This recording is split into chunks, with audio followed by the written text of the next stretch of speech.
They say the potential for greatness lies within all of us. But only those who've achieved greatness can attest to the truth.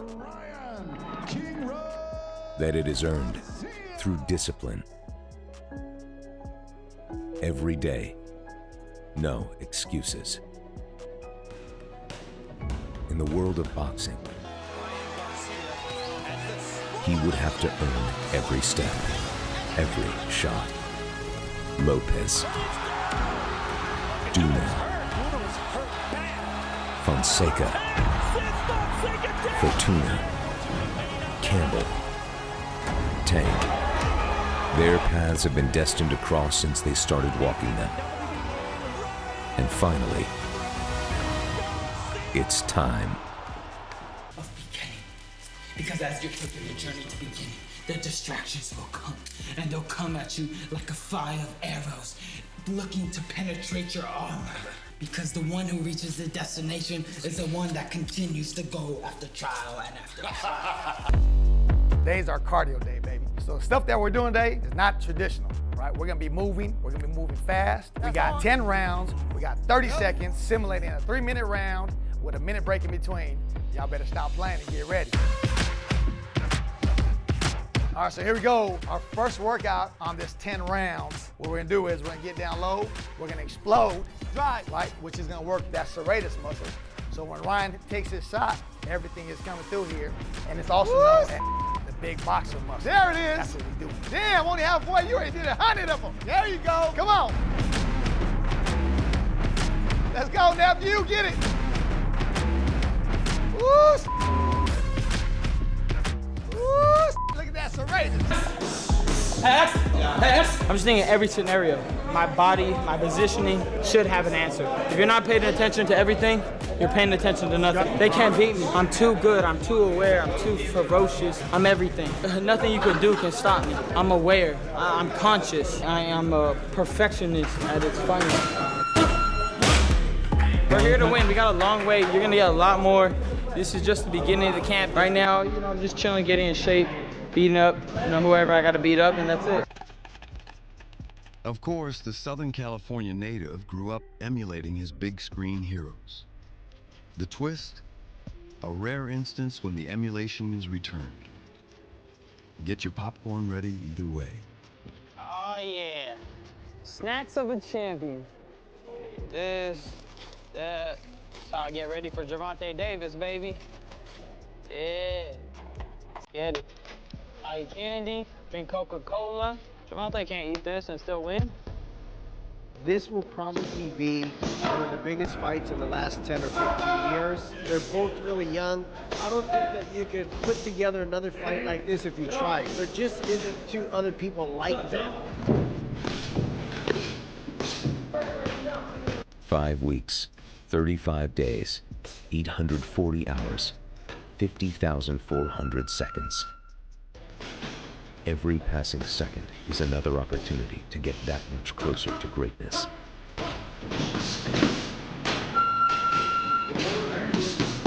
Fate has forged a path for these two fighters to finally meet in the ring.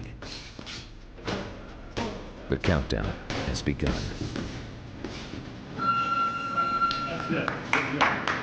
Boxing has been part of my life since I was 12 years old, and I've watched the greats, I've studied everything, and I've never seen nothing like Ryan. This is the moment that could either take me to the newest heights I've never been, or gotta get right back to the drawing board. So this is a big moment. This is everything. If I'm gonna go for it, this is the fight to do it. I mean, I'm willing to put everything on the line for this. This is my Muhammad Ali versus Sonny Liston fight. Ryan Garcia looks completely ready for his longtime rival Conor Benn. Coming off his championship win, Garcia brings elite speed and his trademark sharp left hook to the ring, eager to shut down Benn's push and solidify his dominance at 147 pounds.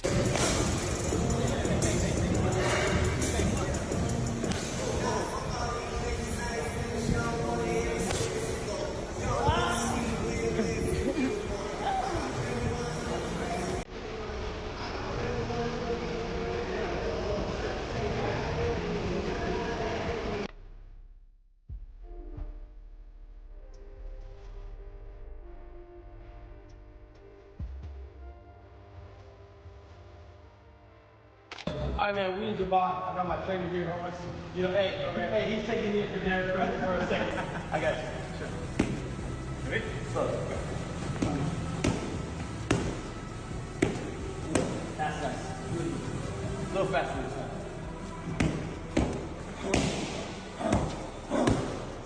One more time.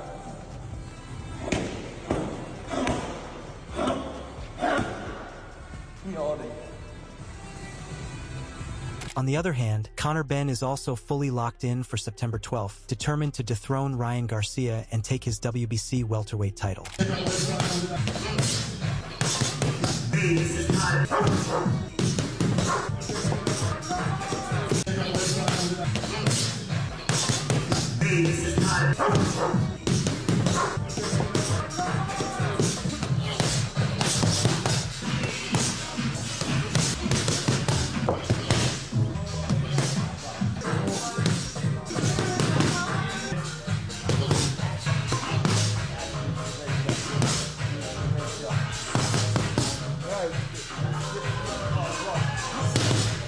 Mannix and Sergio Mora are digging into Conor Benn's recent comments about this being his final fight at 147 pounds, and they aren't buying it as innocent scheduling talk. Instead, they view it as an early excuse being laid down before the bell even rings. They argue that after a 4-year absence from the welterweight division, Benn has bulked up significantly through fights at higher weight classes. According to Mora, Benn's body simply isn't built to make the 147-pound limit comfortably anymore. This makes his upcoming weight cut a major red flag heading into fight night. Conor Benn did an interview this past week with Ring Magazine, and he said something interesting, Sergio. He said that this was going to be his last fight at 147 pounds. Now, Conor Benn has not fought at 147 in about 4 years. He's making his way down for this opportunity to fight for Ryan Garcia's world title. But he says he's going to be one and done at 147 pounds. Now, you're the fighter.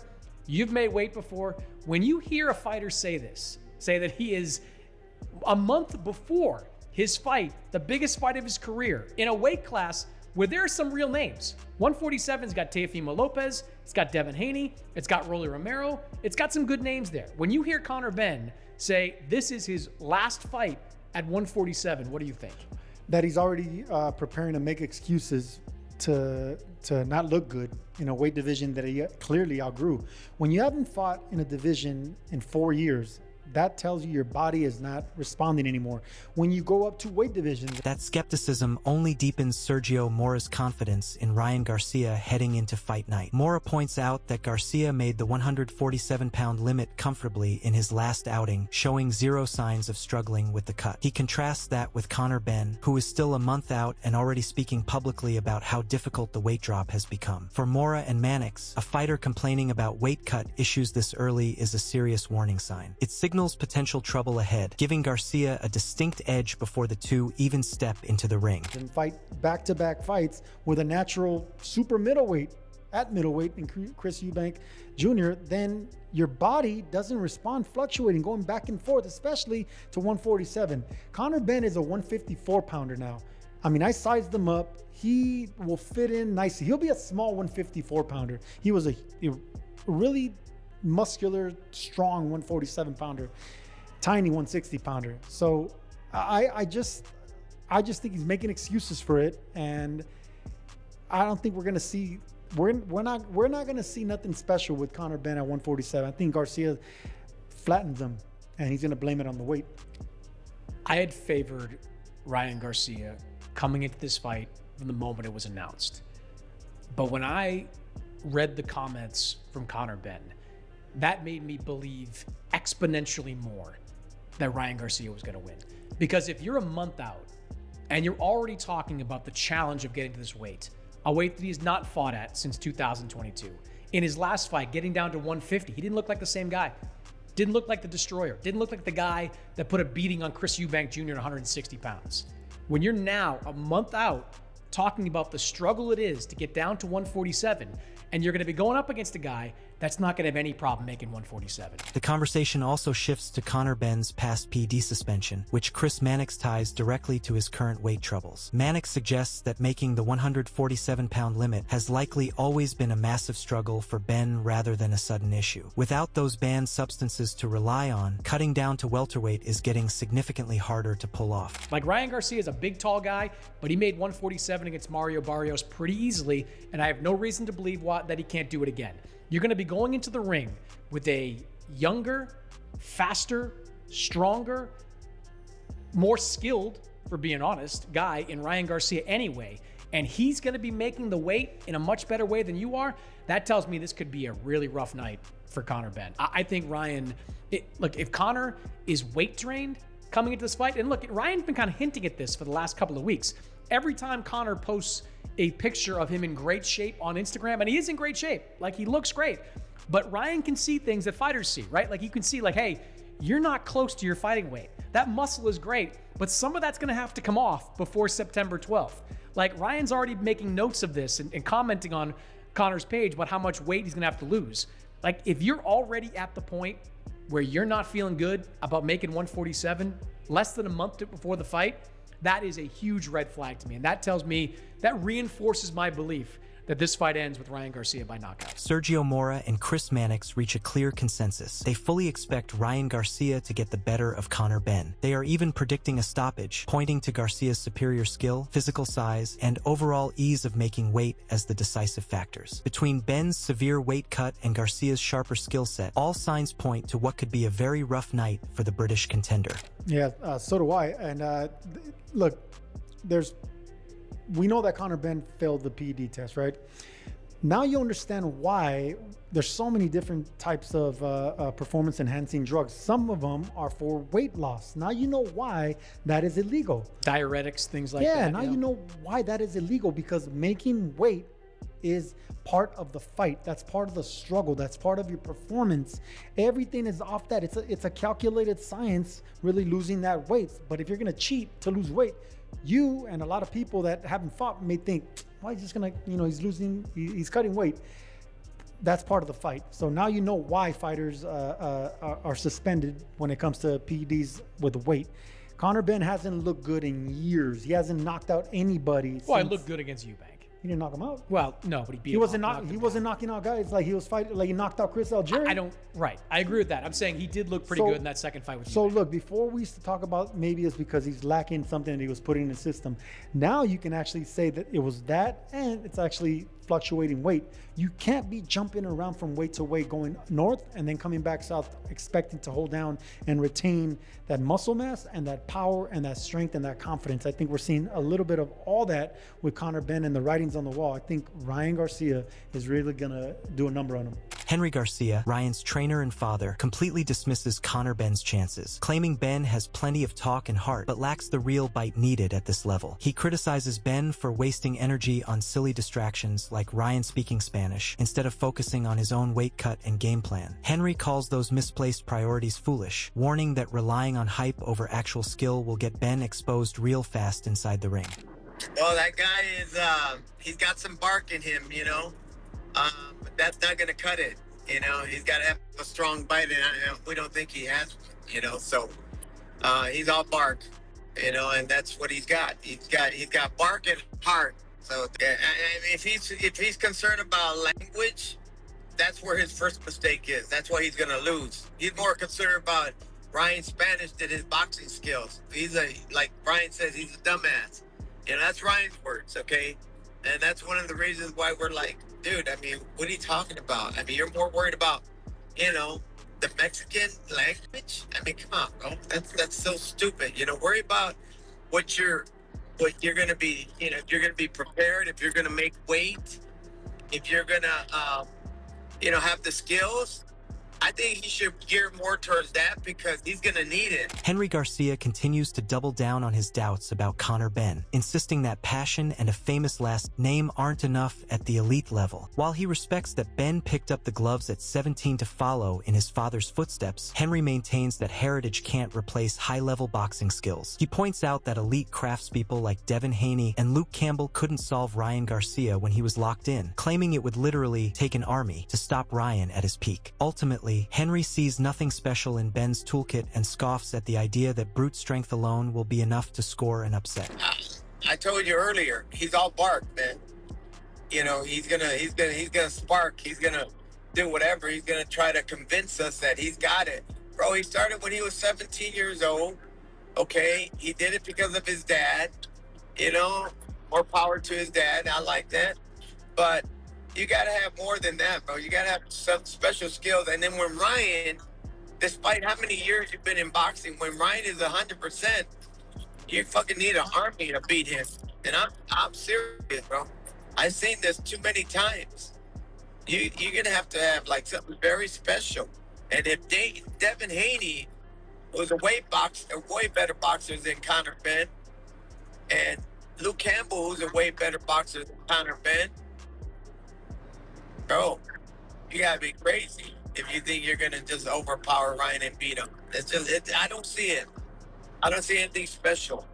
Addressing critics who favor Benn in this matchup, Henry Garcia offers a simple, straightforward explanation. He points out that when fighters get beaten, they naturally tend to back the guy who defeated them afterward, chalking it up to simple human nature rather than an accurate assessment of Benn's actual skill level. By framing this support as an attempt to protect personal egos. Of course he's gonna say that because he got beat. You know, I mean, bro, they said that about, Ryan's last fight, that, Mario's gonna beat Ryan because blah, blah, blah. I mean, anybody that beats Ryan, anybody that beats them, remember this. Anybody that beats an opponent that they ask who's gonna win, they're gonna favor the guy that beat them. That's common sense. You know, they're not gonna say, Ryan's gonna win. Hell no. He got beat and they got their ass kicked. So of course they're gonna favor the guy. It's so easy to figure that shit out. It's stupid. But it's okay. You're not gonna have all these supporters always. You're not gonna have that. There's no way. Tell me, Henry. But it is what it is, bro. It is what it is. On the Stephen A. Smith Show, Conor Benn made it clear where his priorities lie, singling out Ryan Garcia as the potential matchup generating genuine buzz. Benn framed himself as a fighter ready to give the fans whatever matchup they crave most. For Benn, a showdown with Garcia represents the ultimate statement fight, a high-profile opportunity to prove his elite status on the global stage. Garcia and the potential for a fight against him is what everybody's been making noise about as well. Where is your head in regards to that? What fight do you want? What have you told Dana White? Listen, What's the fight that you want? We're going to try and make the WBC World title, I'm mandatory for that shot. I've worked hard to get to that shot. But ultimately, I'm not sure of options. There's plenty of fighters calling me out. So we'll see what's there. Whatever fight the public want, they can get.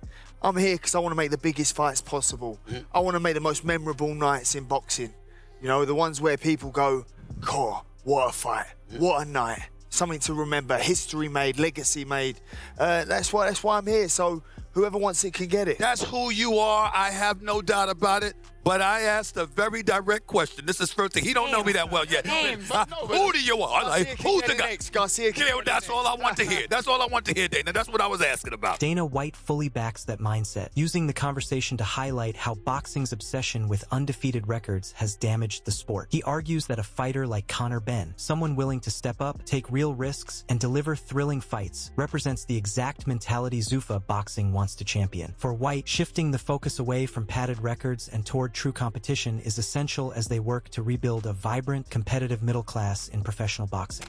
Do you concern yourself about that with the boxing fan base? That a loss here or there could cost you in a way that it wouldn't cost a UFC fighter? That question is for both of y'all. I agree with you 100%. And what happens is we're starting to build a roster of guys now. So all of these guys will be on our roster. And what you see in the UFC is, so you can have the main event and the co-main event.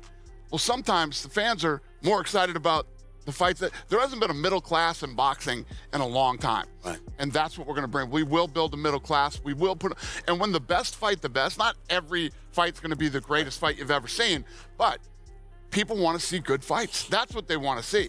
Losses, wins, it matters. Yeah. But it doesn't mean you're done if you lose a fight. Correct. Go ahead. Conor Benn makes it clear that fan satisfaction is his absolute top priority every time he steps into the ring, focusing entirely on delivering action-packed fights that give people their money's worth. He candidly acknowledges that stylistic mismatches happen and not every bout will be a flawless masterpiece, but his mindset remains unchanged. Benn openly criticizes the culture Floyd Mayweather popularized, one obsessed with unblemished, undefeated records, arguing that it leaves modern fighters terrified of taking risks. For Benn, losing a thrilling, high-energy war is far better than coasting to a boring victory, because a dull win holds very little real value to him. Ultimately, he wants fans to tune in with absolute confidence, knowing that no matter the final result.